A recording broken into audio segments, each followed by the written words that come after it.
اعوذ باللہ من الشیطان الرجیم بسم اللہ الرحمن الرحیم وبہ نستعین اما بعد۔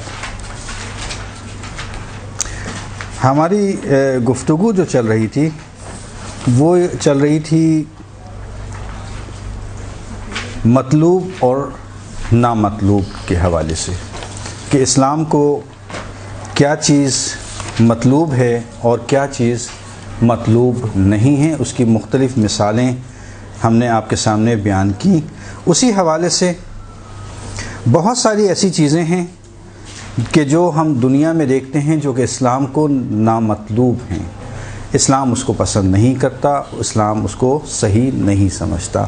دنیا میں خوشی کی چند مثالیں کہ جو اسلام کو قطعی طور پہ پسند نہیں ہیں۔ مثلا شادی بیاہ کی تقاریب ہوتی ہیں، ان شادی بیاہ کی تقاریب کے اندر ایسی رسومات کا انجام دیکھیں، اسلام کسی بھی رسم سے منع نہیں کرتا، یہ یاد رکھیے۔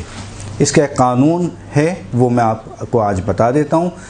یعنی قانون سے مراد یہ ہے کہ آپ کے ہاتھ میں ایک پیرامیٹر آ جائے گا، آپ کے ہاتھ میں ایک قانون آ جائے گا، ایک قاعدہ آ جائے گا، جو میں قانون بتانے جا رہا ہوں رسم کے حوالے سے، رسومات کے حوالے سے، کہ جب بھی کوئی رسم کے حوالے سے آپ کے پاس سوال آئے، چاہے وہ کسی سے بھی تعلق رکھتا ہو، فوراً اس سوال کو اٹھا کے اس پیرامیٹر کے اوپر رکھ دیجئے، اس ترازو کے اوپر رکھ دیجئے، اس میٹر کے ساتھ جوڑ لیجئے، اس تعریف کے ساتھ ملا لیجئے۔ اگر وہ اس کے اوپر فٹ آتا ہے تو جائز، اور اگر فٹ نہیں آتا تو فوراً کہیے کہ جائز نہیں۔ کیوں؟ اس لیے کہ لوگ سوال کرتے ہیں، مولانا صاحب نے سالگرہ پہ ایسا کیا جائز ہے، ہم نے شادی پہ ایسا کیا جائز ہے، ہم نے مہندی پہ ایسا کیا جائز ہے، ہم نے مائیوں پہ ایسا کیا جائز ہے۔ سوال مختلف ہیں اور لوگ پھر ہم سے پوچھتے ہیں تو ہم کہتے ہیں بھئی قانون آپ ایک یاد کر لیجئے، اور خصوصاً مدرسے کی جو پڑھنے والے افراد ہیں ان کو یہ قانون معلوم ہونا چاہیے کہ اگر آپ سے بھی کہیں سوال ہو جائے تو بجائے اس کے کہ آپ رجوع کریں علماء کے پاس اور ان سے بار بار سوال کریں، ایک قانون سیکھ لیجئے، اس قانون کے پیرامیٹر کے اندر اس کو ناپیے، اگر آتا ہے تو صحیح اور اگر نہیں تو پھر جائز نہیں۔ قانون کیا ہے وہ بھی سن لیجئے۔ قانون ایک ہے اسلام کا، اسلام نے کسی بھی رسم سے منع نہیں کیا ہے جب تک، یہ ہے اصل چیز، اسلام نے کسی بھی رسومات سے منع نہیں کیا ہے جب تک وہ اسلام کے بتائے ہوئے قوانین کو نہ توڑے، اسلام کے قوانین سے نہ ٹکرائے۔ اگر نہیں ٹکرا رہا تو جائز، اور اگر ٹکرا رہا ہے تو جائز نہیں۔ یہ قانون ایک کسی بھی رسم کے حوالے سے۔ مثلا سوال ہوتے ہیں جب نا مائیوں کی رسم کرنا شادی کے موقع پر جائز ہے؟ دیکھیں کلی سوال ہے، مائیوں کی رسم میں کریں گے کیا آپ لوگ؟ پہلے یہ تو بتائیے۔ اگر مائیوں کی رسم خواتین کے درمیان میں ہے کہ جیسا کہ ہمارے معاشرے کے اندر ایک رائج ہے، ہار پہنائے، مٹھائی کھلائی، نامحرم موجود نہیں ہے، چونکہ کہاں اسلام روک رہا ہے، ابھی بتایا میں نے، اسلام کا دیکھو بھی نامحرم کو داخل نہیں ہونے دینا، بس آپ نے دروازہ لاک کر دیا۔ ساری خواتین ہیں، مائیوں کی رسم کو طریقے سے انجام دیے جا رہے ہیں، کسی قسم کی اسلام کی خلاف ورزی وہاں پہ نہیں ہو رہی۔ اسلام کہتا ہے بالکل کیجئے مائیوں کی رسم، ہم نے نہیں روکا آپ کو، لیکن اسلام کے بتائے ہوئے قانون کے مطابق اس کی خلاف ورزی نہ کیجیے گا، کوئی ایسا کام نہ کیجیے گا جس کی مخالفت اسلام نے کی ہو۔ اگر وہ کام جو اسلام کی مخالفت پر نہیں ہے، وہ رسومات جو اسلام کی مخالفت پہ نہیں ہیں، ان کے خلاف نہیں ہیں، ان کو انجام دینا آپ کے لیے بالکل جائز، چاہے وہ مائیوں کی رسم ہو، چاہے وہ مہندی کی رسم ہو، یا ایکس وائی زیڈ کوئی بھی رسم ہو۔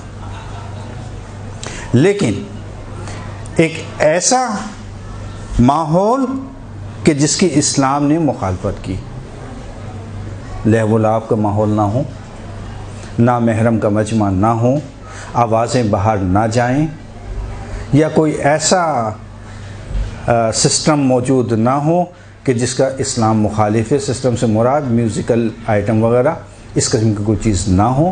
ایک سادہ سی رسم ہے جو آپ کے معاشرے سے مطابقت رکھتی ہے، اس کو آپ لوگ انجام دے رہے ہیں، اسلام کہتا ہے کوئی بات نہیں، آپ انجام دیجئے، ہم نے کب روکا ہے آپ کو؟ اسلام اس کی اجازت دیتا ہے، آپ مائیوں کرنا چاہیں مائیوں کیجیے، لیکن دائرے اسلام کے اندر اسلام کی مخالف والی کوئی چیز داخل نہ کیجیے۔ نامحرم کا وجود، میوزیکل آئٹمس وغیرہ اس قسم کی کوئی چیز، یا یہ کہ آپ کی جو بھی تقریب کی آوازیں ہیں، جو بھی صدائیں ہیں، وہ باہر نہ جائیں نامحرم کے کانوں میں۔ آپ ایک سادہ سی تقریب انجام دے رہی ہیں جو معاشرے میں مائیوں میں عموماً انجام دی جاتی ہیں، اسلام اس کا مخالف نہیں ہے، بلکہ اسلام کسی بھی ایسی رسم کا مخالف نہیں ہے کہ جو اسلام سے نہ ٹکرائے۔ اگر اسلام سے ٹکرا رہی ہے وہ رسم تب مخالفت آتی ہے۔ اگر آپ وہ چیزیں جو اسلام نے جس کی مخالفت کی ہے رسومات سے نکال دیجئے، الگ کر دیجئے، اسلام کہتا ہے آپ کے لیے جائز، آپ انجام دیجئے، چاہے وہ مائیوں کی رسم ہو، چاہے وہ مہندی کی رسم ہو۔ لیکن اب آپ نے درس سنا کہ مومن کو خوش کرنا اتنا زیادہ ثواب ہے کہ سر پر نور کا تاج سج جائے گا۔ قیامت کے اندر جب ہم اٹھیں گے تو ہمارے ساتھ ایک ایسا فرشتہ ساتھ ساتھ چلے گا جو ہمیں ہر جگہ سے نجات دیتا چلے گا، اتنی زیادہ اہمیت۔ تو چلو شادی کی تقریب ہے، مومنین کو خوش کر دیں، لیکن حرام کاموں کے ذریعے سے یہ جائز نہیں۔ بس دنیا کی مثالوں میں پہلی مثال شادی بیاہ کی تقریب، اور شادی بیاہ کی تقریب کے حوالے سے ایک اور بات بھی کہتا چلوں کہ زندگی کی ابتدا، زندگی کی نئی ابتدا ہے آپ کی، اور اسی ابتدا کو خراب کر رہے ہیں۔ ایک نئی زندگی شروع ہونے جا رہی ہے۔ سب کی خواہش یہ ہوتی ہے کہ ہماری شادی جب ہو تو ہماری شادی کے بعد ہمارے گھر میں برکتیں آ جائیں، رحمتیں آ جائیں۔ وہ برکتیں کیسے آئیں گی؟ وہ رحمتیں اللہ کی کیسے آئیں گی کہ جب ابتدا جو کیا جا رہا ہے وہ ابتدا ہی حرام کاموں سے کی جائے۔ حرام کام کو نکالنے جو جائز ہیں بالکل آپ کا اختیار ہے، آپ انجام دیجئے، کس نے منع کیا ہے؟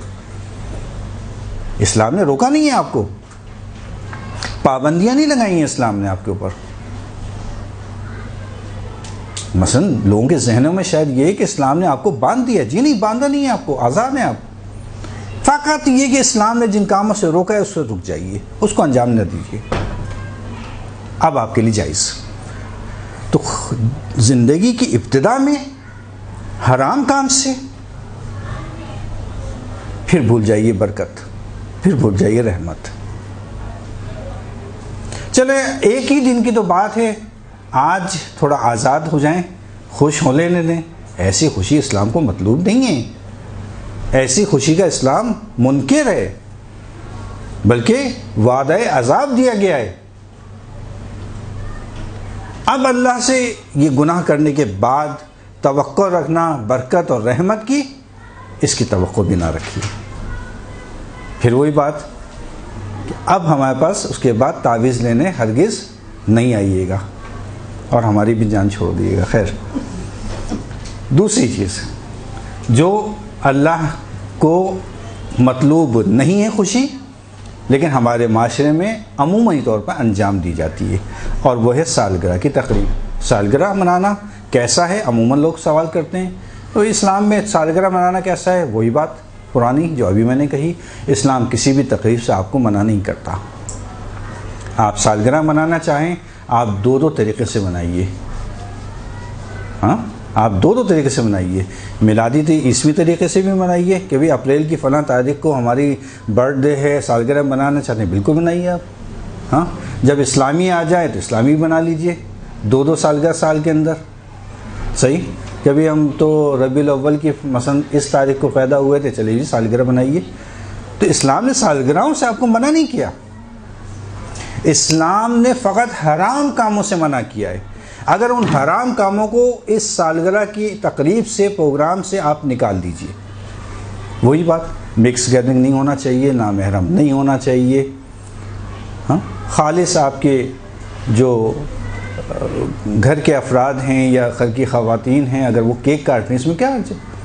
بلکہ اگر خوش ہوتی ہیں واقعی یہ خوشی مطلوب ہے اسلام کو، اگر حرام کام نہیں ہے یہ خوشی مطلوب ہے، سالگرہ منانا کوئی حرج نہیں، شرعاً جائز ہے۔ بلکہ آئمہ کی جو ولادتیں ہوتی ہیں اس کے اوپر میں نے تو بہت بڑے بڑے علماء کو دیکھا ہے کہ ان کے گھروں کے اوپر، اچھا میری بھی ایک، خیر بتانا نہیں چاہیے لیکن بہرحال میری بھی ایک عادت ہے کہ آئمہ کی ولادت کے اوپر عموماً میں گھر میں کیک لے کے آتا ہوں ہر ولادت کے اوپر، اور ہم سب جو گھر کی فیملی، صرف جو ہمارے بچے ہیں یا وائف ہیں، ہم مل کر جو ہے کیک کاٹتے ہیں۔ کیا ایک تقریب ہے، خوش بھی ہیں بچے بھی خوش، سب گھر والے خوش، اور اس بہانے سے ان کو کیک کا بھی شوق ہے تو وہ بھی پورا ہو رہا ہے، ثواب ہے، واقعی مطلوب ہے، کیا حرام کام کو نکالتے ہیں۔ لیکن اگر آپ نے مکس گیدرنگ کی، اس میں میوزیکل آئٹم رکھ دیے یا اس قسم کی کوئی چیز آ رہی ہے، یا مثلا تالیاں بجائی جا رہی ہیں اور آپ کی آوازیں باہر جا رہی ہیں نامحرم کر رہی، یہ مطلوب نہیں ہے، اس کی اجازت نہیں دیتا۔ سالگرہ اگر کوئی شخص بنا رہے ہیں، بالکل اسلام اجازت دیتا ہے آپ کو حرام کے تقریب کو الگ کر کے آپ سالگرہ بنا سکتی ہیں، بالکل بنا سکتی ہیں، بالکل جائز ہے آپ کے لیے، صحیح۔ اسی طرح سے ایک ایسا عمل جو عموماً معاشرے میں انجام پاتا ہے وہ کیا ہے؟ اپریل فول۔ اپریل فول جھوٹ ہے، حرام کام آ رہا ہے۔ دیکھیں میں نے کہا نا، کوئی بھی اسلام کسی بھی تقریب سے آپ کو نہیں روکتا مگر یہ کہ اس میں حرام ہو۔ اگر حرام اس میں شامل ہے تو اسلام آ کے پابندی لگاتا ہے کہ نہیں، رک جاؤ، بس اس سے زیادہ آگے قدم نہیں بڑھاؤ، چونکہ حرام آ گیا اس میں۔ اپریل فول میں جھوٹ بولا جاتا ہے، اس لیے جس میں بھی حرام کام شامل ہے اس تقریب کو اسلام منع کر دیتا ہے، اور ایسی خوشی کسی کو بھی مطلوب نہیں ہے، نہ اس سے آئمہ راضی ہوں گے، نہ رسول راضی ہے، نہ اللہ راضی ہے۔ اسی طرح سے معاشرے کی ایک رسم جو بہت زیادہ عام ہوتی جا رہی ہے، ویلنٹائن ڈے۔ ابھی میں نے بتایا مطلوب نامحرم اور محرم کا خیال رکھنا ہے۔ دیکھیں اگر اس کا تصور کسی کے ذہن میں یہ ہے کہ وہ اپنی محرم کو، محرم یعنی وائف، اپنی محرم کو گلاب کا پھول پیش کرے، بالکل کیجئے، روزانہ کیجئے، اسلام تو یہ کہتا ہے، ایک دن نہیں، روزانہ کیجئے، صبح شام کیجئے، اسلام خوش ہوگا اس سے۔ بیوی شوہر کو پیش کرے، اسلام اس سے بھی خوش ہے، تعریف کرے گا، واقعاً ثواب کا کام ہے، واقعاً ثواب کا کام ہے۔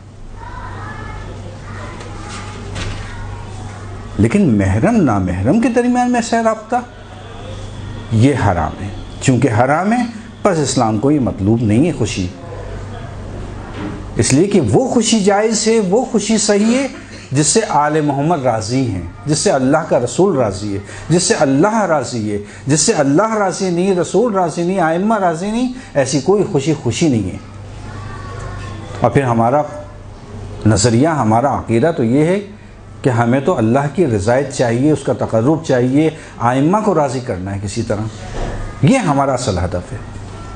جس میں وہ راضی نہیں، اس میں ہم بھی راضی نہیں، بس یہ تقریب بھی صحیح نہیں ہے جو دنیا میں انجام پائی جاتی ہے۔ اسی طرح سے نیو ایئر بنانا صحیح ہے؟ سوال ہے میرا آپ لوگوں سے، نیو ایئر بنانا کیسا ہے؟ جائز ہے؟ حرام ہے؟ مکروہ ہے؟ مستحب ہے؟ جی نہیں، اگر محرم میں نہیں آئے پھر محرم، ابھی تو آپ کہہ رہے ہیں محرم میں آتا ہے اس لیے حرام ہے، اب میں کہا محرم میں نہیں آیا تو بھی حرام تو نہیں ہونا چاہیے آپ کے بقول؟ اسلامی ہمارا سال جو محرم میں شروع ہوتا ہے۔ ابھی قانون بتایا، جی ابھی قانون بتایا آپ کو، ارے میں نے تو سوال کیا تھا کہ آپ کے ذہن میں بھی ہے نہیں ہے، ابھی قانون بتایا تھا کوئی سوال میں کروں، میں نے آپ کے ہاتھ میں ایک پیرامیٹر دے چکا ہوں کہ آپ فوراً دیکھیں کہ اس میں اسلامی کوئی مخالفت تو نہیں ہو رہی. اگر اسلامی مخالفت ہو رہی ہے تو جائز نہیں، اور اگر اسلام کی مخالفت نہیں ہو رہی بنائیے، کیا حرج ہے. لیکن عموماً ہمیں معاشرے میں اس کو ایسی خوشی میں تعبیر کیا جاتا ہے کہ جو کہ اسلام کی مخالفتوں سے بھرپور ہوتی ہے. تو اگر کچھ سادگی سے اور اس کی رعایت کرتے ہوئے منا رہا ہے کہ جس میں اسلام کی مخالفت نہ ہو قوانین کی، محرم اور نامحرم کا خیال رکھا جائے، حرام چیزوں کو الگ کر دیا جائے، تو کوئی حرج نہیں، بنائیے. قانون ایک رہے گا ہر جگہ کے لیے. اسی طرح سے جو نامطلوب خوشی وہ جو ہم دنیا میں دیکھتے ہیں، جو عموماً لوگ انجام دیتے ہیں، وہ ہے سیر و تفریح. اسلام نے بہت زیادہ تاکید کی ہے. کسی دن انشاءاللہ موقع لگا تو اس موضوع پر بھی آپ کو روایتیں سناؤں گا کہ آپ لوگ حیران ہوں گے. بہت ساری ایسی چیزیں ہیں جو واقعاً ہمیں معاشرے میں بیان ہی نہیں کی جاتی. اچھا چلیں آپ سے ایک سوال کروں. یہ بتائیے کہ عموماً لوگ ہنی مون بناتے ہیں، جب نئی شادی ہوتی ہے تو ہنی مون کے لیے جاتے ہیں، جائز ہے؟ جی جی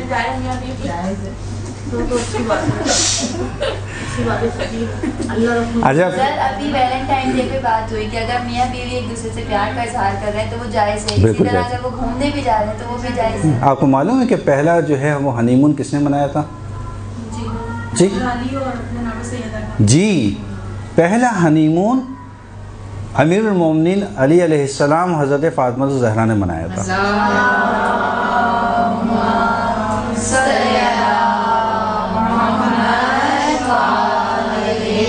جب شادی ہوئی ان کی تو مدینے سے اگلے دن جب رخصتی ہوئی تو اگلے دن مسجد قباء جہاں پہ آج کل ہے، تو یہ قباء کا جو علاقہ ہے یہ سرسبز ہے، ابھی بھی سرسبز ہے. تو وہاں پر جو ہے وہ باقاعدہ گھر لیا تھا انہوں نے، اور 3 دن شاید وہاں پہ وہ جا کے رہے تھے، اور 3 دن کے بعد پھر وہ واپس آئے تھے مدینے کے لیے. تو پہلا ہنی مون خود حضرت علی نے منایا تھا. صحیح. تو دیکھیں وہی میں نے کہا، اسلام آپ کو کسی بھی رسم سے، کسی بھی تقریب سے نہیں روکتا، مگر یہ کہ وہ اسلام سے ٹکرائے. اگر اسلام سے اس کا ٹکراؤ نہ ہو، اس میں حرام چیز نہ ہو، اسلام آپ کو اجازت دیتا ہے اس چیز کی. سیر و تفریح کی بات کرتے ہیں. سیر و تفریح کے حوالے سے بھی ہمارے پاس روایت ہیں. یہ خود ایک موضوع ہے بہت بڑا کہ کتنی زیادہ تاکید آئی ہے اسلام میں. آئمہ سے آپ لوگوں کے ذہن میں سے تصور میں نہیں ہوگا کہ آئمہ نے کون سا ایسا موضوع ہے کہ جس موضوع کو ہمارے لیے تشنہ چھوڑ دیا ہوں. ہر موضوع پہ احادیث اور روایت موجود ہیں. طب لے لیں، آپ دنیا کے امور لے لیں، اقتصاد لے لیں، کوئی موضوع ایسا نہیں ہے. حتیٰ سیر و تفریح کا سیر و تفریح کرو. کیوں؟ اس لیے کہ معلوم ہے کہ انسان کی صحت کا دار و مدار اس سیر و تفریح کے اوپر ہے. لیکن سیر و تفریح کرنا خود جائز، لیکن عموماً کیا ہوتا ہے کہ جب یہاں سے ہم جاتے ہیں سیر و تفریح کے لیے تو راستے میں وہی مسائل آتے ہیں جو اب تک بیان کیے جا رہے ہیں. وہی تہمتوں کا دور شروع ہوتا ہے، وہی توہین کا شروع ہوتا ہے، وہی مذاق مومن کا شروع ہوتا ہے، وہی غیبتوں کا شروع ہوتا ہے، وہی میوزک اور دوسرے حرام کاموں کا مسئلہ شروع ہوتا ہے کہ وہ سیر و تفریح جس کی آئمہ نے تاکید کی جاؤ سیر و تفریح کرو، اسی کو ہم کیا کرتے ہیں؟ خراب کر دیتے. ایک اچھے ماحول کو ایک برے ماحول میں ڈھال دینا. اگر اسی اچھے ماحول کے تحت کچھ سیر و تفریح کے لیے جائے کیا حرج ہے؟ بلکہ ثواب ہے. اگر کوئی قربتاً اللہ اپنے گھر والوں کو سیر و تفریح کے لیے لے کے جائے، یہ ثواب نہیں ہے، کیا ہے؟ جو لے کے جائے گا اس کو ثواب ملے گا. سیر و تفریح کے لیے عموماً سب لوگ مل کے جاتے ہیں، سارے خاندان والے. حجاب کی رعایت کریں، پردے کی روایت کریں، اس میں کیا حرج ہے؟ حجاب میں جاتے ہیں جائیں، اس میں کیا حرج ہے؟ مگر منع کیا ہے، تاکید آئی ہے. بتاتا ہوں نا، روایات آئی ہیں کہ سیر و تفریح کرو. لیکن پانی کے اندر جیسے چلی جاتی ہیں لڑکیاں وہ جانا جائز ہے؟ پانی کے اندر جانا جائز ہے نہیں ہے. دیکھیں آج کل موجیں ویسی بہت زیادہ اونچی ہوئی ہوئی ہیں اور آئے دن خبریں مل رہی ہیں کہ جناب 2 چلے گئے 7 چلے گئے 8 چلے گئے. تو میرا تو مشورہ یہ ہے کہ پانی کے اندر نہ جائیں. صحیح ہے, صحیح ہے, اس سے زیادہ خیر 3 برقعے پہن کے جا سکتے. صحیح. تو خیر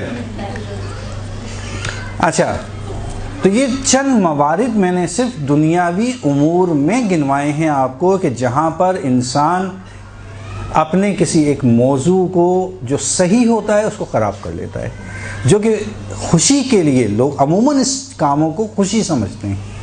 یہ در حقیقت اسلام کو ایسا کوئی بھی کام مطلوب نہیں ہے جسے وہ خوشی سمجھ رہا ہے, وہ غلط فہمی ہے اس کی. کیوں؟ اس لیے کہ یہ سب عارضی خوشیاں ہیں. یقینی طور پہ آپ نے ایک چیز, چونکہ انسان بالآخر خطا کا پتلا ہے, کہیں پہ بھی خطا ہو, کوئی گناہ کا کام انجام پائے, گلٹی محسوس کرتا ہے اپنے دل میں. کرنے کے بعد ایک نفس اس کو کہتا ہے کہ تم نے غلط کیا, بار بار اس کو احساس دلاتا ہے. نفس امارہ کہتے ہیں اسے. مختلف نفوس کی اقسام جو پروردگار نے انسان کے لیے رکھی ہیں, اسے قلب میں, اس کے جسم میں. تو گلٹی فیل کرتا ہے کہ میں نے غلط کیا, میں نے غلط کیا. لیکن اس کے برعکس انسان اگر کوئی نیک کام انجام دے تو اس کے بعد اس کو ایک راحت, ایک تسکین ملتی ہے, ایک ہلکا پن محسوس کرتا ہے, ایک سرور محسوس کرتا ہے اپنے وجود کے اندر. خود یہ چیز بتا رہی ہے کہ کیا چیز غلط ہے, کیا چیز صحیح ہے. یعنی وجود انسانی خود اقرار کر رہا ہے کہ کیا غلط ہے اور کیا صحیح ہے. یہ صلاحیت پروردگار نے ہر وجود کے اندر رکھی ہے. اسی طرح سے وقت ہمارا پاس کم ہے, موضوع لمبا ہے. خیر, ایسی خوشی جو دائمی ہو وہ پروردگار کو مطلوب ہے. مثلا انسان خوشی کے ذریعے سے تقرب الہی, قرب الہی پیدا کر لے, قرب رسول پیدا کرے, قرب ائمہ پیدا کرے کہ جس سے اللہ راضی ہو جائے, کہ جس سے رسول راضی ہو جائیں, کہ جس سے ائمہ راضی ہو جائیں. ایسی خوشی کہ جو خوشی ایسی ہو جو اس کو گناہوں سے محفوظ رکھے. پروردگار کہتا ہے یہ خوشی میری مطلوب خوشی ہے, ایسی خوشی کا طالب ہوں میں. ایسی خوشی کہ جو اللہ کو مطلوب ہے وہ خوشی کہ جس میں انسان اپنے اندر ایک ایسا جذبہ پیدا کر لے اس خوشی کے ذریعے سے کہ اس کی عبادتوں میں, اس کی اطاعتوں میں اضافہ ہو جائے. کثرت اعمال کی وجہ سے بعض دفعہ انسان اپنے اندر ایک سستی محسوس کرتا ہے. ایک مومن اس دوسرے مومن کو خوش کرے, اس کی وہ سستی و کاہلی کو دور کرے تاکہ وہ اطاعت پروردگار میں بڑھ چڑھ کر آگے بڑھے. یہ مطلوب خوشی ہے پروردگار کے لیے. اسی طرح سے اگر ایسی خوشی جس میں تقوی و پرہیزگاری کا اضافہ ہو, یہ انسان کے لیے مطلوب خوشی ہے. تھوڑا سا جی ڈیٹیل سے بتا دیں کس کا؟ کثرت اعمال کی وجہ سے سستی محسوس کرتا ہے انسان. بعض دفعہ ایسا ہوتا ہے, آپ نے خود محسوس کیا ہوگا کہ اعمال انجام دیتے دیتے دیتے دیتے ایک مرتبہ ایسا ہوتا ہے کہ انسان اپنے اندر تھکاوٹ محسوس کرتا ہے اور اس تھکاوٹ کی وجہ سے اس میں ایک افسردگی پیدا ہو جاتی ہے. افسردگی واضح ہو رہی ہے بات میری, یعنی تھوڑا سا اداس سا اس کا ہو جاتا ہے چہرہ, جسم مایوس, ایک اداسی اس کے اوپر چھا جاتی ہے. اس اداسی کو دور کرنا خوشی کے ذریعے سے. اچھا میں مثالیں لاؤں گا کہ ابھی آپ کو بیان کروں گا اگر وقت ملا تو. اس میں آپ کو ائمہ کی, رسول کی اور حضرت علی کی بہت ساری مثالیں کہ جس میں انہوں نے کس طرح سے مذاق کیا، چونکہ چھٹے امام سے ہمارے پاس روایت موجود ہے کہ امام نے کہا، یہ میں نام صحابی کا ابھی دیکھ کے بتا دیتا ہوں، جس میں چھٹے امام نے اس صحابی سے کہا کہ تم لوگ آپس میں مذاق کیوں نہیں کرتے؟ کہا مولا مذاق تو اچھی چیز نہیں ہے۔ کہا کس نے کہا؟ مذاق خود کرنا اخلاق میں سے ہے، اخلاق اسلامی میں سے ہے۔ آپس میں مومنین کو مذاق کرنا چاہیے، لیکن کس حد تک وہ بتاؤں گا، مثال بھی دوں گا کہ کیسے مذاق کر سکتے ہیں۔ روایت ہمارے پاس موجود ہے، امام صادق نے اپنے صحابی سے کہا تم لوگ آپس میں مذاق کیوں نہیں کرتے؟ مذاق کر کے ایک دوسرے کا دل بہلاؤ، اس مومن کو خوش کرو، کیونکہ یہ اخلاق اسلامی کا حصہ ہے۔ مذاق کرنا کوئی بری بات نہیں ہے۔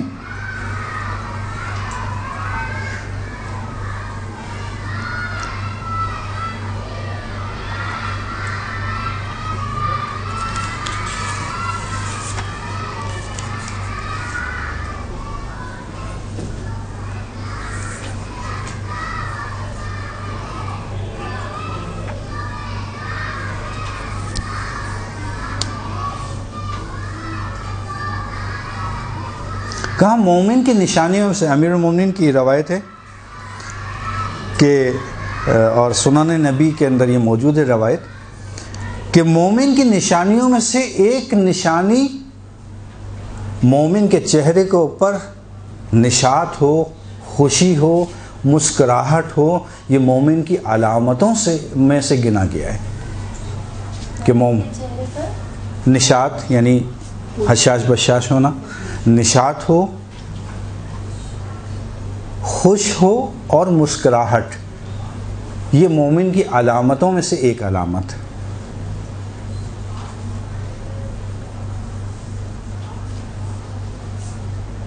اور یہ جو ابھی روایت میں نے سنائی تھی کہ مذاق کیوں نہیں کرتے آپس میں، مزاح اسلامی کیوں نہیں کرتے آپس میں، یہ بھی سنن نبی کے اندر حدیث موجود ہے، چھٹے امام کی روایت ہے۔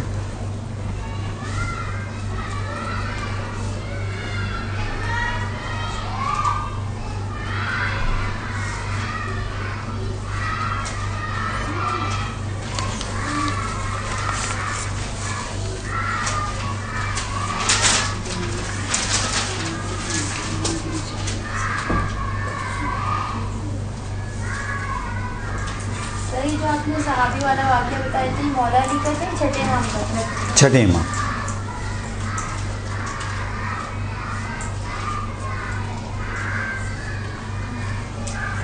سر کتاب کا نام کیا بتایا؟ سنن نبی۔ سنن کہتے ہیں سنت نبی کی سنتیں، سنن نبی۔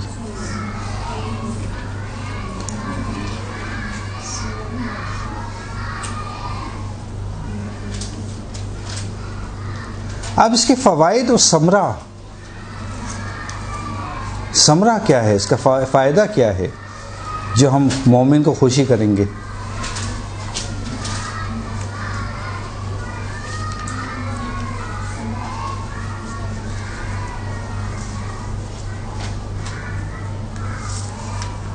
مومن کو خوش کرنے کا سب سے بڑا فائدہ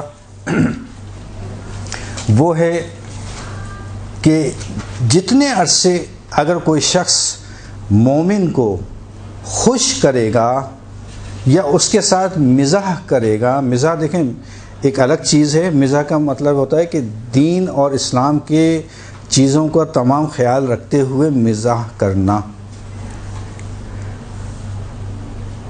جتنی دیر یہ مومن کو خوش کر رہا ہے وہ سارا کا سارا روایات کے تحت عبادت میں شمار ہوگا، یعنی ایسا ہے کہ جیسا وہ شخص اللہ کی عبادت میں مصروف۔ یہ پہلا فائدہ۔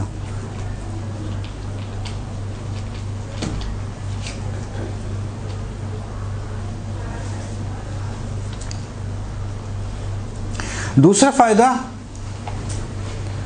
اگر مومن کسی مومن کو خوش کرے،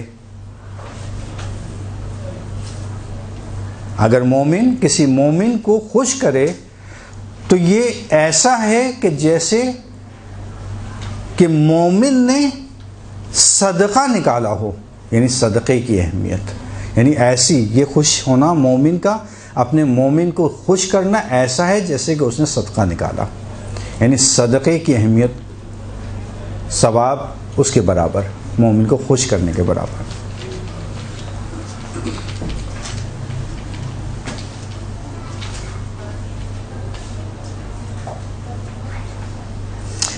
مومن کو دوسرے مومن کو خوش کرنا ایسا ہے کہ جیسے اس نے رحمت الہی کو پا لیا۔ سر یہ تیسرا فائدہ؟ جی،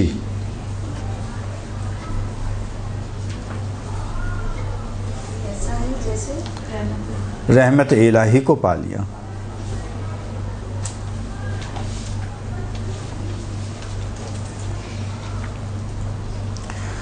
چوتھا فائدہ کہ قیامت کے دن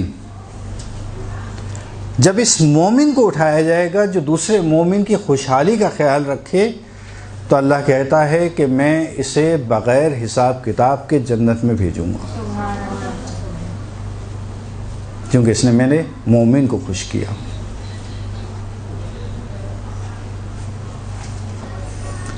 بلکہ روایت بھی ہمارے پاس موجود ہے کہ ایک شخص جو ایک ایسے بادشاہ کے بادشاہت میں رہا کرتا تھا کہ جو بہت ہی ظالم و جابر ہوا کرتا تھا، اور اس بادشاہ نے اس مومن کو یعنی قتل کرنے کا منصوبہ بنایا، پروگرام بنایا کہ جس کی اطلاع اس مومن کو ہو گئی تو یہ مومن وہاں سے، اس مملکت سے، اس علاقے سے راہ فرار اختیار کرتا ہوا ایک ایسی جگہ پہنچا کہ جہاں پہ سارے کے سارے یا کافر رہا کرتے تھے یا مشرک، یا کافر رہا کرتے تھے اس علاقے میں یا مشرک۔ اور جب یہ مومن اس علاقے میں پہنچا تو اس کی قسمت میں جو میزبان آیا، یہ جو مہمان بنا وہ ہے مشرک، اور اس مشرک نے اس مومن کو پناہ دی کہ تم میرے گھر رہو، اور جب پناہ دے دی تو اس کا خیال رکھا، اور جب قیامت کے دن اس مشرک کو اٹھایا جائے گا، یہ پوری روایت ہے ہمارے پاس کہ جس وقت اس کو اٹھایا جائے گا تو اللہ تعالیٰ اس سے یہ کہے گا کہ چونکہ تو مشرک ہے، چونکہ مشرک جنت میں نہیں جائے گا، سب سے بڑا گناہ اسلام میں شرک کرنا ہے، تو جنت میں تو نہیں جا سکتا چونکہ میری جنت تجھے قبول نہیں کرے گی، لیکن کیا کروں کہ تو نے میرے ایک مومن کو پناہ دی، اس کا خیال رکھا، اس کا اجر میں ضرور دوں گا تجھ کو۔ اب یہ اجر کیسے ملے گا اس کو؟ جنت میں جا نہیں سکتا، جہنم میں اس کو جانا ہے، لیکن یہ اجر کیسے ملے گا؟ آپ دیکھیں کیا کہتی ہے روایت، کہتے ہیں اللہ تعالیٰ جو ہے وہ کہے گا تجھے چونکہ مشرک تھا تجھے جانا تو جہنم میں ہی ہے، لیکن آگ کو حکم دے گا کہ دیکھو اس کے قریب تو آنا، اس کو جلانا نہیں، اس کو ڈراتے رہنا لیکن جلانا نہیں۔ تو جب یہ دوزخ میں بھیجا جائے گا، جب سب لوگوں کو آگ جلا رہی ہوگی، اس کے پاس آگ آ کے واپس چلی جائے گی، پھر قریب آئے گی، پھر واپس چلی جائے گی، تو وہاں لوگ سوال کریں گے کہ یہ کون سا شخص ہے کہ جو ہمیں آگ جلا رہی ہے، اس کے نزدیک آتی ہے، اس کے بعد واپس چلی جاتی ہے۔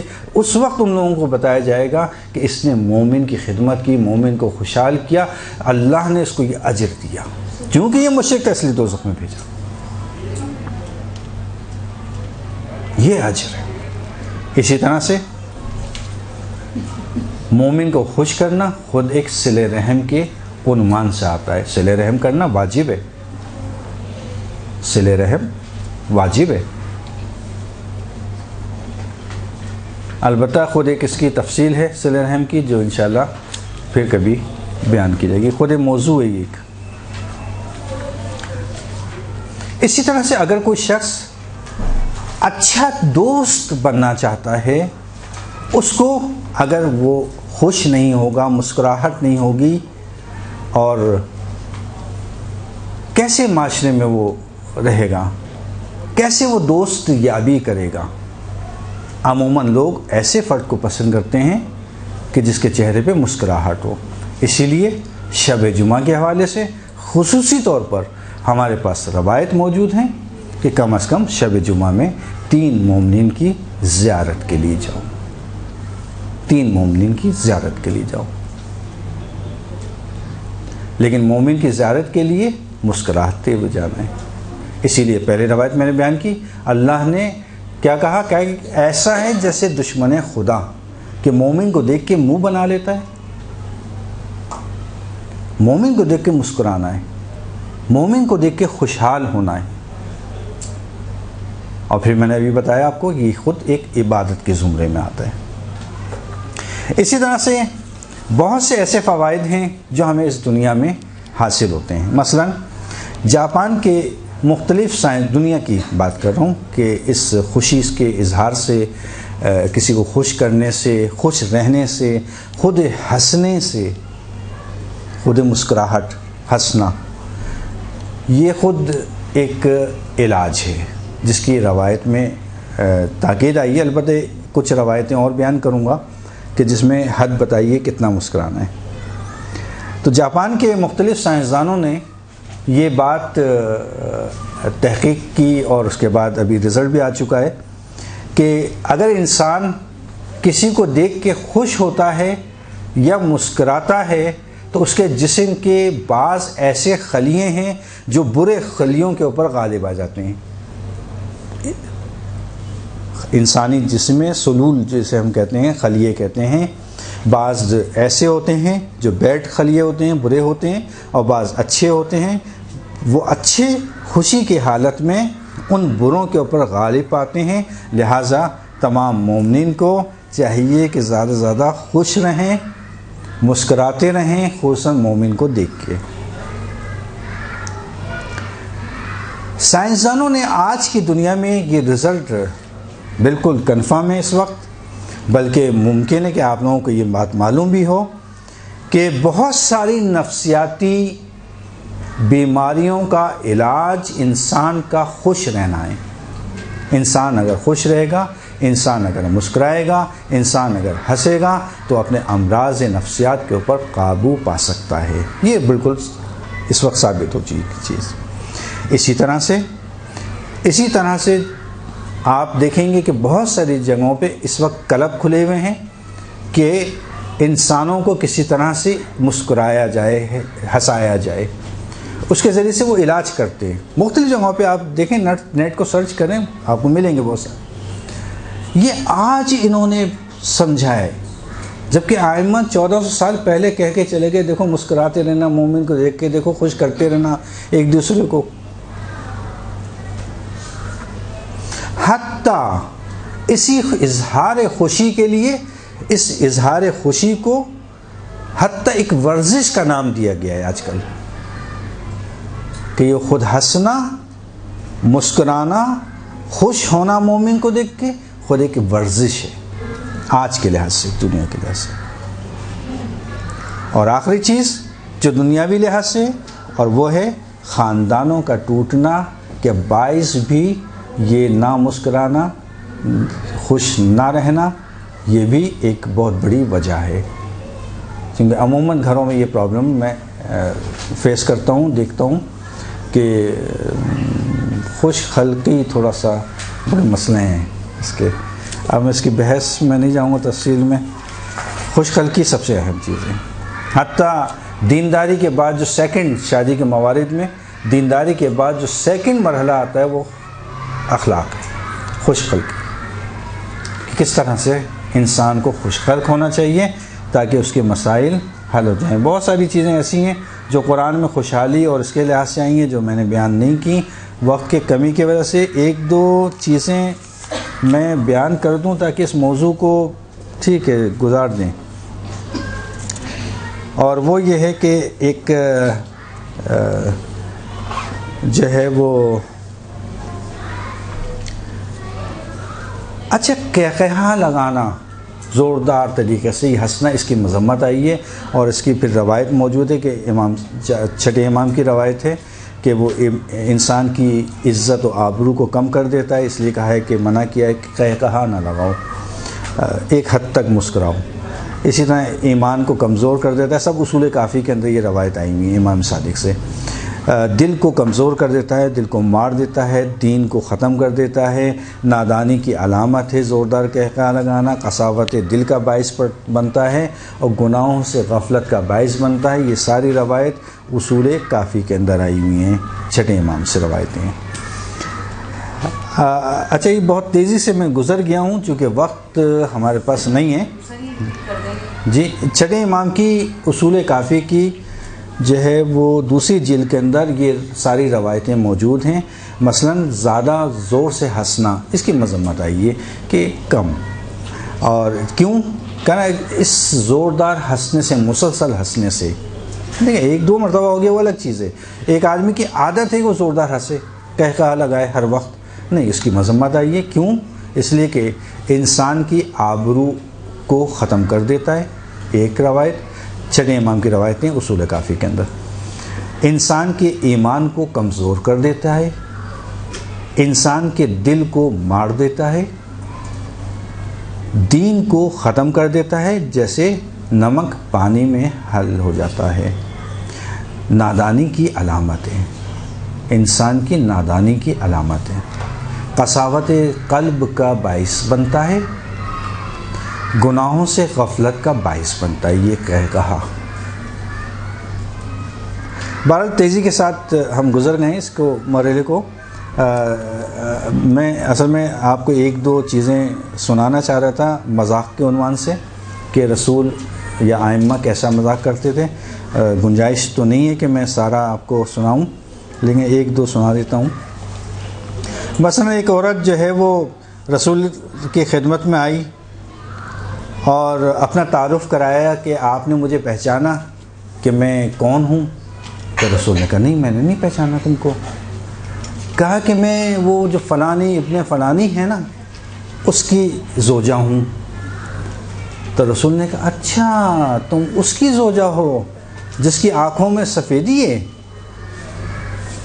تو کہا نہیں یا رسول اللہ، میری شوہر کی آنکھوں میں کوئی سفیدی نہیں، بالکل سیاہ کے ہیں. ہاں. تو اتنے میں شوہر بھی پیچھے سے آ گیا. کہا رسول اللہ کیا کہہ رہے ہیں، دیکھیں اس کی آنکھوں میں سفیدی نہیں ہے، بالکل صحیح ہے.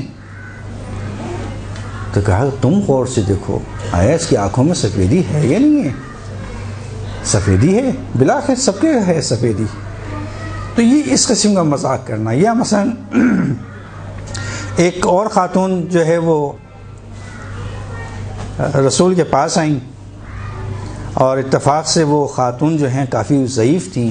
کہا یا رسول اللہ میں جنت میں جاؤں گی. لوگوں کا عموماً بڑا شوق ہوتا ہے، صحیح نا، سب سے پوچھتے رہتے ہیں کہ میں جنت میں تو جائیں گے نا، صحیح بھائی میں جنت میں جاؤں گی. رسول نے کہا تم تو بوڑھی ہو، بوڑھی عورت تم کہاں جنت میں جاؤ گی، تم جنت میں نہیں جاؤ گی. اب وہ غمگین ہو گئی، کہنا ارے میں جنت میں نہیں جاؤں گی. اب یہ پلٹ کے واپس ہی جا رہی تھی کہ دیکھا بلال حبشی چلے آ رہے ہیں. کہا بلال رسول کہہ رہے ہیں میں جنت میں نہیں جاؤں گی. بلال حبشی نے کہا نہیں نہیں ایسا نہیں ہوگا، چلو تم میرے ساتھ، ہے نا. اب یہ بلال لے کر آئے کس کو، ضعیفہ کو. کہا یا رسول اللہ یہ کیا کہہ رہی ہیں کہ یہ ضعیفہ کو آپ نے کہا ہے جنت میں نہیں جاؤ گی. تو رسول نے کہا بلال یہ ضعیفہ ہی نہیں جائے گی، تم بھی نہیں جاؤ گے جنت میں، اس لیے کہ کالے لوگ جنت میں نہیں جائیں گے. اب بلال بھی محزون ہو گئے. کہا اچھا میں بھی جنت میں نہیں جاؤں گا. کہا نہیں. اتنے میں ابن عباس چلے آئے. ابن عباس ضعیف تھے. اب جب ابن عباس آئے کہا یا رسول اللہ کیا مطلب کہ جنت میں نہیں جائیں گے. کہا تم بھی ضعیف ہو، تم بھی نہیں جاؤ گے. تو اب انہوں نے کہا رسول اللہ مطلب کیا ہے آپ کا، مقصد کیا ہے. کہا دیکھو یاد رکھو جنت کے اندر جو بھی جائے گا وہ جوان و خوشرو ہو کے جائے گا. تو تو یہ ضعیفہ کی حالت میں جنت میں نہیں جائے گی، بلکہ خوشرو جوان کی صورت میں، دوشیزہ کی صورت میں جنت میں جائے گی۔ بلال اس رنگ کے ساتھ نہیں جائے گا، بلکہ حسین و جمیل جوان کی صورت میں جنت میں جائے گا۔ ابن عباس اس حالت میں، اس ضعیفی کی حالت میں تم جنت میں نہیں جاؤ گے، بلکہ جنت میں تم بھی ایک خوشرو جوان ہو کے جنت میں جاؤ گے۔ اس طرح کے مذاق۔ یا کھجور، حضرت علی کھجور کھا رہے تھے اور اپنی گھٹلیاں اپنے سامنے رکھ رہے تھے، اور رسول کھجور کھا رہے تھے اور اپنی گھٹلیاں علی کے سامنے رکھ دیتے تھے۔ جب اچھی خاصی جمع ہو گئیں، کہا علی آؤ دیکھیں کس نے زیادہ کھائیں۔ ہاں، کس نے زیادہ کھائیں؟ معلوم ہے کہ دونوں کی جب گھٹلیاں علی کے سامنے تو علی نے زیادہ کھائی ہوں گی۔ تو مولا نے کہا کہ بھئی آپ کیا معیار قرار دیں گے؟ جس کے آگے سے صرف گھٹلیاں ملیں گی اس کو معیار قرار دیں گے، یا جو گھٹلی سمیت ہی کھجور کھا گیا اس کو معیار قرار دیں گے؟ چونکہ رسول کے آگے تو گھٹلیاں نہیں تھیں، وہ تو اپنی گھٹلیاں دے رکھتے تھے۔ ان کے آگے جب گھٹلیاں نہیں ہیں، کھا بھی رہے ہیں، تو اس کے ہم لوگ گھٹلیوں کے ساتھ کھا رہے ہیں، کہ معیار کیا ہے؟ خیر یہ ایک مذاق تھا۔ صہیب بن سہیل، صرف یہ آخری سنا کے میں آگے بڑھ جاتا ہوں۔